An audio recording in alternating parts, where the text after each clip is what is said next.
Are we not giving Kings GM Rob Blake enough credit? That and more on this fan feedback edition of Locked On LA Kings.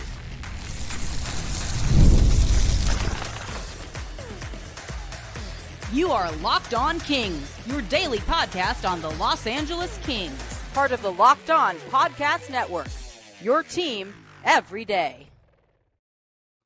Hey, Kings fans, welcome to Locked On LA Kings, part of the Locked On Podcast Network, your team every day. Thanks for making Locked On LA Kings your first listen every day. We are free and available wherever you get your podcasts and on YouTube. And I'm told we're on Amazon Fire TV. I'm Eddie Garcia, your host of Locked On LA Kings. I've worked in sports media for the past 30 years, also co-host of Locked On NHL Game Night, which is a nightly NHL podcast and YouTube show that recaps the night in the NHL. And I'm a passionate LA Kings fan for over 30 years. Today's episode is brought to you by FanDuel. Right now, new FanDuel customers can get $250 in bonus bets if your first $5 bet wins. Well, the LA Kings will be at home this coming Saturday afternoon as they will take on the Colorado Avalanche as the Kings are looking to wrap up the regular season, hoping to be in second place in the Pacific Division and get home ice advantage in their first-round playoff matchup, likely against the Edmonton Oilers. We will talk about that coming up a little bit later on. But today is a Friday fan feedback show. You're probably watching this on Saturday, but no matter when you're seeing this or watching this or listening to this, it is your chance as a Kings fan to sound off critique, praise, complain, celebrate our beloved Los Angeles Kings. We do this fan feedback show every Friday or Saturday, off-season, regular season, and postseason. And we have plenty of emails to get to, and we will waste no time. And we start with Darren, and he is in Chandler, Arizona. He says, seasoned fan dating back to the famous Triple Crown line. Been following your show for a couple of seasons now and appreciate your work. However, I disagree with you at times, and I would kindly like to shed some light on a few things and have a bit of fun with it. I will label it Good Eddie, Bad Eddie in reference to your Good Fiala, Bad Fiala segments. Good Eddie, I can't even read. Good Eddie, great content, stats, passion, and entertaining. Bad Eddie, player analytics are not on point, projections are not accurate, and a bit negative at times. Overall, good stuff, grade B. One of my biggest drawbacks is that you and most blue-collar fans don't give Rob Blake the credit he deserves for the great work he has done with our current organization. You passionately jumped on the Fire Blake chatter during the offseason. Listening back, you were not too keyed on his decisions to name Hiller as head coach and made it known that you were not happy with our preseason additions, Edmundson, Jeannot, and Fogle. You stated that we could have done better and that we would have taken a small portion of what Nashville obtained because we have a bigger market. Look what that got Nashville. Look at what our additions have done, including Edmundson, the one you question the most. You, along with many other fans, predicted that we may not even make the playoffs this season, and we're not too confident. Case in point about Blakey. He knew exactly what we needed and made very bold moves. When or if he resigns as GM, he'll be leaving the team 100% better than he received it, and you cannot ask for anything more. Rob knows what it takes to build a cup contender and has put together all the pieces. The rest of it is on our boys to play up to their potential. Elite talent does not win the cup. Hard work, endurance, physicality, and mental toughness does. Rob has built this team for the playoffs, and we will beat Edmonton this year and perhaps go a lot deeper than what people have expected. We are the dark horse and guarantee that Edmonton or anyone else does not want to play us. Rob gets an A without winning a cup. Please don't identify us as blue collar. It sounds a bit demeaning. What is a blue collar goal? All in all, we want our boys to win. Just give credit where credit is due and believe, Eddie, just believe. Kings fans believe. Go Kings go. And again, that was Darren in Chandler, Arizona. Darren, thank you for the email. I will take the B grade. It's about what I got in school most of the time anyway, so I'm used to it. But let me start off with a couple of things that I will disagree with you on. You said that elite talent does not win the cup. I don't agree with that at all. Now, yes, you do have to have some of the things you mentioned, heart, endurance, physicality, mental toughness, but you have to have talent to win a championship. Those things alone are not going to get it done. Thankfully, the Kings have an elite goalie in Darcy Kemper this year and some pretty elite talented players, maybe not some of the top 20 players in the league, but Adrian Kempe, Kevin Fiala, hopefully an emerging Quentin Byfield, players who have played at a very high level like Vladislav Gavrikov. But I don't really understand when you talk about how heart endurance, physicality, and mental toughness are things you need to win, but you don't like the term blue collar. I don't really get that because blue collar means hardworking. Blue collar means tough. Blue collar means earning it. And as far as what a blue collar goal is, I don't know if you were serious when you asked that question, but that's about working hard to get goals, throwing the puck on net, crashing the net, those kinds of things. So certainly you need talent and you need hard work as well. As for Rob Blake, I think I've been fair to Rob Blake. I think overall you'd have to say yes, he has now put the organization in a better spot than when he found it. But is that really saying much? Because the organization was in a terrible place when he took over. That's why he was hired as GM. The Pierre-Luc Dubois trade was terrible. 4 playoff appearances under Rob Blake as general manager. No playoff series wins. That's on his resume. And you're right. I wasn't blown away by his offseason moves. I don't know that anyone that was. Has it worked out so far? Absolutely. Does he deserve credit for that? Absolutely. Does he deserve credit for the Kings being a playoff team 4 years in a row? Yes. But ultimately, and he and team president Luc Robitaille have said this, ultimately they need to win in the playoffs. And that's how he's going to be judged. Now, maybe you're okay with the Kings making it to the playoffs 5 times under Rob Blake and not winning any playoff series. If that comes to pass this time, I certainly hope it doesn't. I am not. And I don't think a lot of Kings fans are either. So, am I cheering for the Kings to win? Am I 100% behind this team? Absolutely. And I want Rob Blake to do a great job. And then we're going to talk about some things that he has done well. And I do think he has done some very good things. There's been some missteps as well. As I have pointed out over the years, when you talk about a general manager, most of them have their great moves and their moves that they probably regret. Pierre-Luc Dubois certainly is the biggest one. But I think the Kevin Fiala trade was a great trade. We're going to talk more about that. I think some of his signings have been pretty good. Overall, I think he's done a pretty good job. But again, this is all about the playoffs. This is all about progress. And to this point, the Kings have been stuck in one and done in the playoffs. And that's how he's going to be judged. And I think that's how he should be judged. So we shall see how it all works out. But am I hoping that, everything works out? Of course. But I'm not a shill for the team. I've always said that I am a fan first. I was a fan before I started doing this show, and I plan on being a fan after I stop doing this show. But I'm going to root for the team. I hope they do well, but I'm going to call it like I see it. Again, I don't work for the team. If I think the general manager or the head coach or some needs to be fired or some player needs to be traded, I'm going to say it. But I'm definitely rooting for the team. I love this team. I love the LA Kings, and when they win, I'm in a great mood, and when they don't, I'm not in a good mood. So, but we'll see. I like I said, I think I've been fair to Rob Blake, and yes, I think he has done some good things, but ultimately it depends on the playoffs. That's just the reality of it. Chris in Northern Nevada, he says Carson City, likes to point that out. He says, I wanted to weigh in on Darcy Kemper's fantastic season so far. I think we all knew he was a good goalie, even back in 2018 when he was the backup for Quick and his 10 starts that season. There was a reason why the Kings traded him to Arizona, and they signed him to an extension right away. He's putting up career numbers in goals against average and second best save percentage, and he has tied his career high in shutouts with 5. A total resurgence from his time in Washington. Looking at the Kings' track record with goalies, you have to give a ton of credit to goalie coach Mike Buckley and former coach and current director of goaltending Bill Ranford.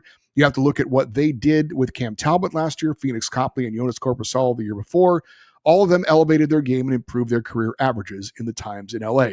Goalie coaches hardly ever get talked about, but you have to give some credit here. Whether it's technique or positioning that they teach, it definitely works. The Kings have always prided themselves as a defensive team first, so that plays a part in the goalie success as well. There are coaches in the NFL like Andy Reid who are quarterback gurus. Could Buckley and Ranford be goalie gurus? Anyway, excited for the playoffs to begin. Hopefully our Kings can lock up home ice in the first round and exercise our demons and eliminate the Oilers. I think the difference this year will be Byfield matching up against McDavid. QB can skate stride for stride with McDavid, and his long reach is an advantage. This will take pressure off of Kopitar and his line to have to play such a defensive style and help drive the offense. Edmondson and Fogle play a style of hockey that is made for the playoffs, and we have a Vezina caliber goalie in net. It's now or never. And again, that was from Chris in Northern Nevada, in parentheses, Carson City. I agree with most of all of that, except the last sentence. And my good friend Doug the Ducks fan said to me, if the Kings don't beat the Oilers this time, blow it up because you never will. So I don't agree with that either. I don't think it's now or never. I do agree that I think this is our best chance to beat the Oilers for a variety of reasons.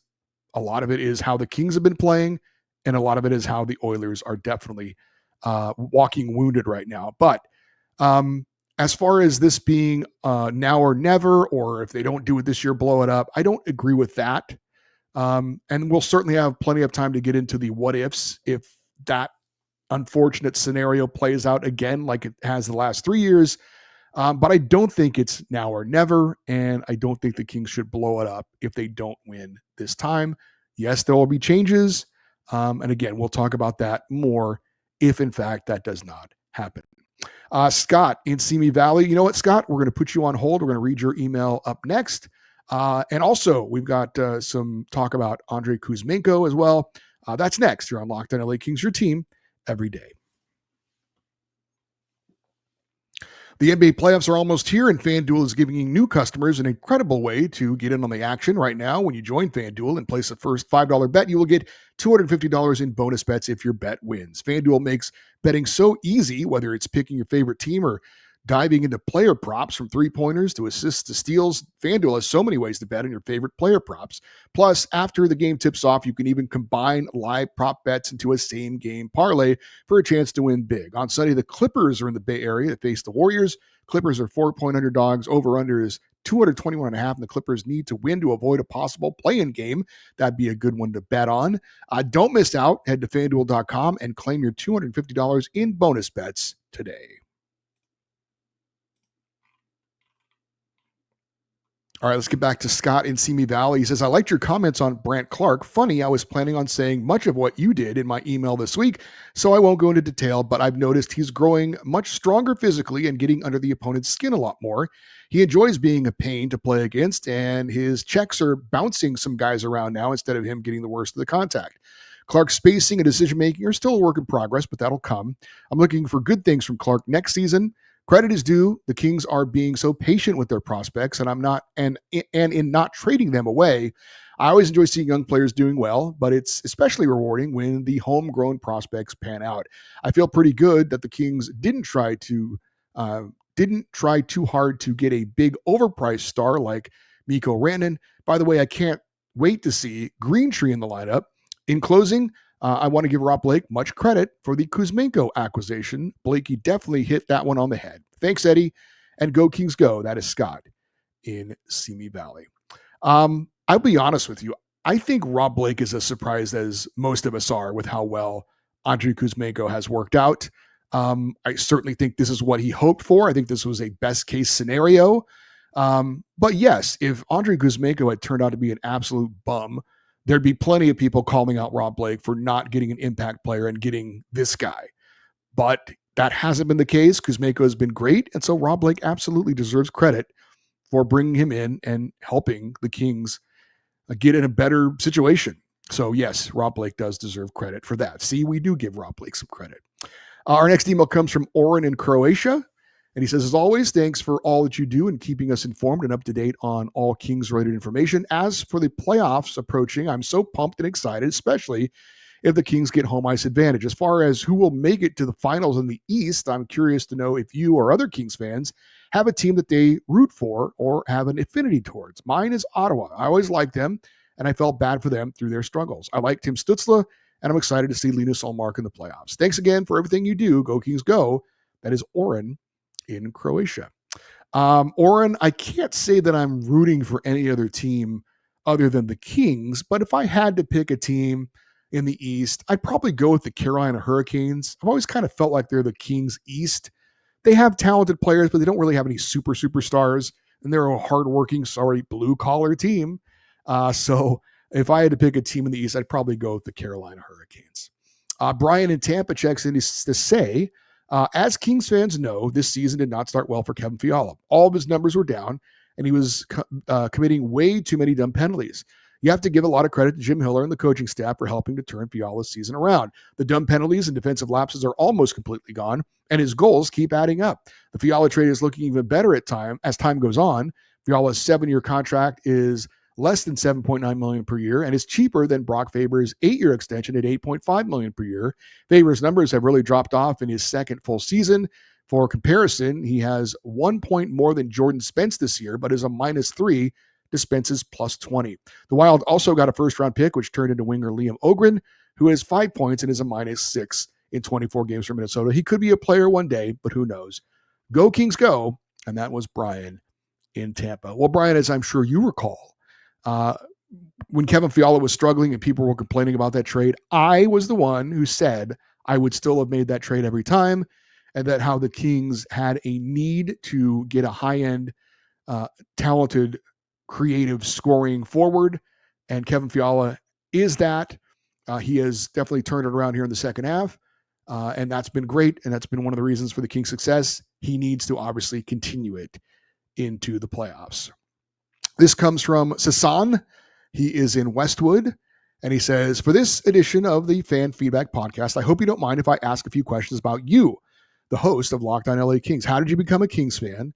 As part of the show's introduction, you mentioned you've been a fan for 30 years. Wow. How did you decide to follow hockey, and how did you decide on the Kings? Also, which opposing NHL arenas have you visited? I've been to outside of Crypto.com Arena. I've been to 2, Honda Center in Anaheim and Nationwide Arena in Columbus. And yes, the cannon is very loud. What other sports teams are you a fan of? I see in your Twitter profile you have a photo with the Fresno State Bulldogs, so I assume that is where your allegiance is for college sports. I also noticed the Steelers football on the shelf in the background of the show. Are you a fan of any other MLB or NBA teams? If so, how did you choose to become a fan of those teams? For me, I'm a Lakers, Dodgers, Chargers, Kings supporter. Is there any chance you can give us a behind-the-scenes look at the podcast, what goes into it technically, the software you use to record and later edit the show? What camera do you use to record yourself? I would ask what microphone you use, but I'm pretty sure it's a Blue Yeti microphone. It is. Finally, how do you stay on top of all the games that happen in the NHL? I want to watch more hockey, but I find it super hard to follow multiple games at once and have a good idea of what's happening in each of the games. Do you have a multiple monitor setup that you like to watch 6 games at once, or do you flip in different streams using ESPN Plus, etc.? That is from Sasan in Westwood. I'm gonna answer some of that, some of the behind the scenes stuff about how I record and what I use and the stuff like that. Maybe I'll do that in another episode. But how did I become a Kings fan? When I was in college, one of my college roommates was a big Kings fan and a hockey fan. I loved all sports, but I wasn't really into hockey. And he would watch games, and because I loved sports and I was curious about hockey, I started watching games with him. He would also go out with some of his friends and play roller hockey on tennis courts with a ball and roller blades, and like they turned trash cans over. And that was the goals. And I thought it looked like fun. So I started playing with him as well. That helped my fandom. And then one day I decided I'm going to be a Kings fan. And the first year I watched the Kings from start to finish was the year they went to the Stanley Cup Finals in 1992-93, losing to the Montreal Canadiens. But from that moment forward, I was hooked, and my fandom has grown and grown and grown every year. The arenas I have visited, I've seen the Kings play at the Forum and obviously Crypto.com Arena. I've seen them play in the Shark Tank in San Jose, the Pond in Anaheim, T-Mobile Arena in Vegas, and the United Center in Chicago. I've seen NHL games that didn't include the Kings in Pittsburgh, both the new arena and the old Igloo, which was my favorite, Rogers Arena in Vancouver, Madison Square Garden in New York, and Amalie Arena in Tampa Bay. I went to Fresno State. I'm a huge supporter of their sports teams, mostly football. Yes, I'm a Steelers fan. I'm sort of a Pittsburgh Pirates fan, but not really. And like you, Sasan, my wife is a huge Chargers fan, and we are season ticket holders. As far as how I watch games, I'm recording this in my office. I have a TV here to my left. I'm speaking into a computer monitor, and I have another computer as well. So I have 2 computer screens and a TV, which I can watch games at once if I so choose. And sometimes I do. So I hope that answers some of your questions. Thank you for all the questions. Ed in Brea checks in. He says, on the anniversary of the Miracle of Manchester, what an impressive and shocking upset win over the Ducks. Thankfully, Kemper survived. This team to me is bipolar, awful against Seattle, wonderful against the Quacks. Because of that, I am not confident the Kings are winning a playoff series since we will likely face the Oilers. Even though the Kings now have home ice, they are only 2-6 in 8 home games against the Oilers in the last 3 series. We will be disappointed again. Life of a Kings fan. Congrats to Kempe and fatherhood since I said daddy earlier. Go Kings, go always. And that was the always positive Ed in Brea. I had a chat with Ed after a game recently. It was last Sunday. And I told him, don't change, Ed. I said, continue to pick against the Kings. And I don't even know if it's an act at this point or not. I don't care. Ed, if you pick the Kings, I will ban you from this show. So you keep doing the good work. He picked us to lose to the Ducks, and we obviously crushed them. It's not shocking at all, by the way.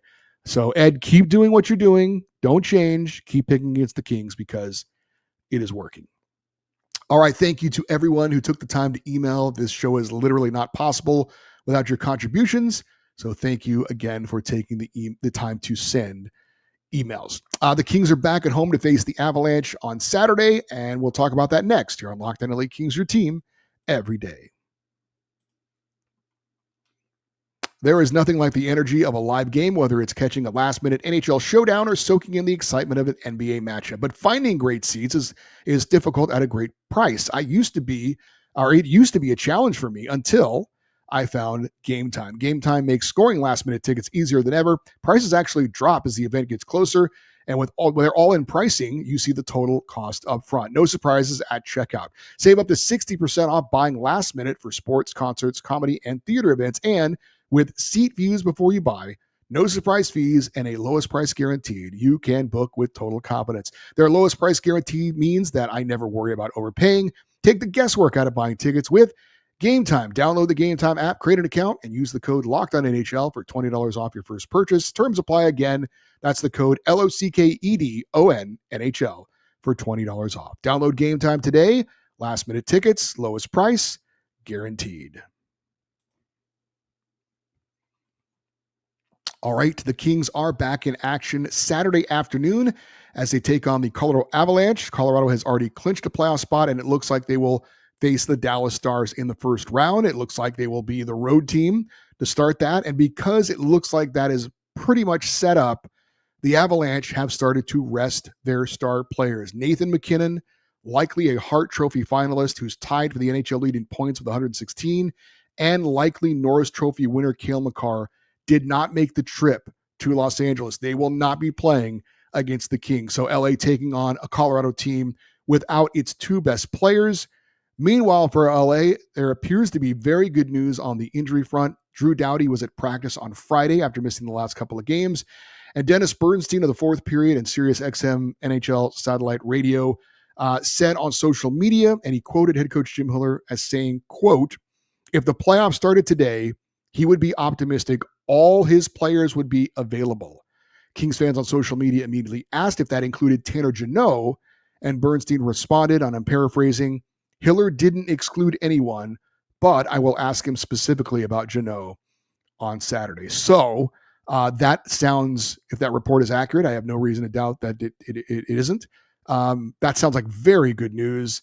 The Kings have been, other than the Drew Doughty injury and a couple of stints for Darcy Kemper, for the most part, the Kings have been a very healthy team all year, and that's going to be huge going into the postseason, and likely a huge advantage against specifically the Edmonton Oilers, who did clinch a playoff spot on Friday night with a 4-2 win over the Sharks, but they also lost 2 more players due to injury in defenseman Matthias Ekholm and forward Zach Hyman. Edmonton head coach Chris Knobloch said afterwards that one of them, he wouldn't name which one, was in jeopardy of missing the start of the playoffs. Leon Draisaitl, the NHL's leading goal scorer and a Hart Trophy finalist, that's not official, but he will be. He's been out for several games now. I personally do not think he's going to play the rest of the regular season, and I don't think he's going to be 100% in the playoffs. Of course, that's an opinion. That's not a fact, but just based on watching him skate and when he was injured and how he's reacted and some of the comments he's made, I think they're going to rest him up for the postseason. So the Kings may be able to take advantage of some teams resting some of their stars or just taking advantage of some players who are hurt and out of the lineup. As for the Pacific Division standings, Vegas Golden Knights LA Kings and now the Edmonton Oilers, the top three in the Pacific, have all officially clinched playoff spots. Golden Knights have played 79 games, 48, 22, and 9 for 105 points. I think they've wrapped up the Pacific Division, although officially they have not. They'll play Saturday against Nashville. The Kings, 78 games played, 45, 24, 9 the record for 99 points. Of course, they will play Colorado Saturday afternoon. The Oilers have played 79 games, so the Kings, as it stands right now, does have a game in hand on Edmonton. 46, 28, and 5 the record for 97 points. So again, Edmonton has moved 2 points back of the Kings. However, the Kings have the tiebreaker, so Edmonton can't just be even with the Kings at the end of the year in the standings. They have to be better than the Kings because the Kings have more regulation wins than Edmonton. That's the tiebreaker. LA 40 regulation wins to Edmonton's 34, so the Oilers cannot catch them in that regard.